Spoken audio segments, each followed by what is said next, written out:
Alors tout d'abord, pour préciser encore une fois la question, l'internaute dit « Nous savons que les constantes universelles ne sont pas vraiment constantes ». Non, ça, c'est pas vrai. Enfin, on ne sait pas. On a plutôt l'impression d'ailleurs qu'elles sont constantes.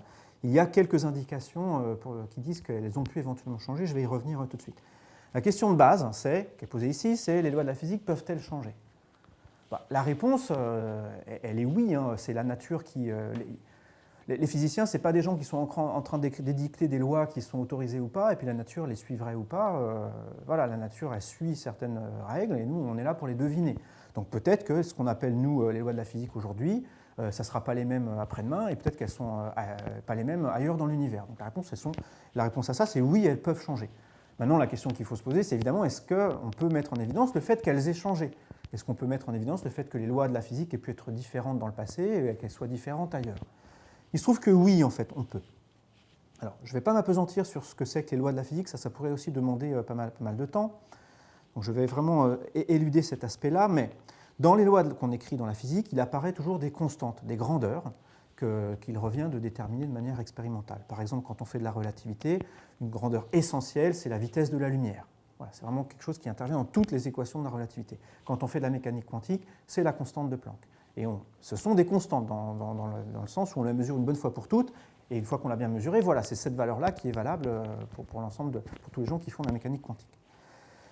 Donc on peut se demander si ces grandeurs peuvent changer dans le temps, par exemple, et ça c'est une question qui est subtile, en fait, parce que, là encore, je ne vais pas faire le raisonnement jusqu'au bout, parce que ça peut être vraiment long, mais il se trouve que si la vitesse de la lumière, par exemple, changeait au cours du temps, n'était pas le même demain, mais en fait, on ne s'en rendrait peut-être pas compte. Parce que quand on fait une mesure en physique, les instruments qu'on utilise pour faire des mesures, elles se basent aussi sur les lois physiques et elles utilisent les constantes fondamentales aussi. Donc quand vous avez un dispositif, par exemple, si je veux mesurer la distance entre mes deux mains là, si je veux prendre un dispositif qui va marcher aussi pour des distances plus longues, je peux envoyer de la lumière entre une main et l'autre et regarder le temps que ça met pour faire l'aller-retour. Ben ça dépend de la vitesse de la lumière. Donc si je veux mesurer la vitesse de la lumière avec des expériences qui font intervenir des mesures de distance de ce type-là, ben je tourne en rond et je ne verrai pas si la vitesse de la lumière change ou pas. Donc la question est subtile.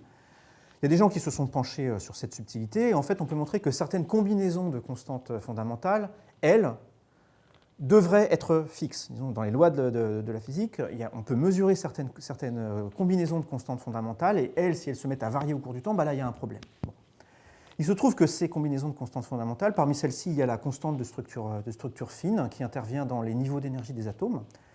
Si celle-ci change, si la constante de structure fine change au cours du temps, ça veut dire que les niveaux d'énergie des atomes changent au cours du temps. Ça veut dire que la lumière qu'émettent les atomes quand ils se désexcitent, ou la lumière qu'ils peuvent absorber, change aussi au cours du temps. Et ça, on a un moyen très simple de le vérifier expérimentalement. Prenez votre laboratoire, vous prenez une lampe dans laquelle il y a des atomes excités, vous allumez votre lampe et vous mesurez le rayonnement que ça émet. Alors sur Terre, on n'arrive pas à mettre en évidence du tout des variations de la constante de structure fine, donc des variations de la manière dont l'atome se comporte, mais quand on regarde des atomes qui sont très loin dans l'univers, là on voit l'univers tel qu'il était il y a des milliards et des milliards d'années, et il y a eu parfois des gens qui ont observé des choses bizarres et qui se sont dit, bah oui, tiens, là je vois une raie d'absorption dans un nuage d'hydrogène qui est vraiment bizarre et qui s'explique bien si effectivement les lois qui régissent tout ça étaient différentes à cette époque-là. Donc il y a eu des annonces de ce type-là.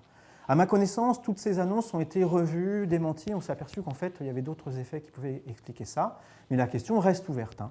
Donc j'ai envie de répondre de manière concise à tout ça. Oui, elles peuvent changer, les lois, mais on n'en a pas vraiment encore de preuves directes. Et les gens continuent à chercher ça. Et pour les gens qui veulent aller plus loin, on a un spécialiste en fait en France de ça, quelqu'un qui connaît très bien ça et qui explique tout de manière très chouette, quelqu'un dont je suis fan. Voilà. Vous pouvez consulter, chercher sur Internet Monsieur Uzan, qui est chercheur à l'IAP, qui a écrit des choses précisément sur ce domaine-là, la variation des constantes fondamentales. Vous pouvez même probablement lui écrire, il est gentil, là, il va peut-être m'en vouloir si je dis ça. Mais, donc voilà, c'est quelqu'un qui vous donnera beaucoup de réponses sur ce point-là.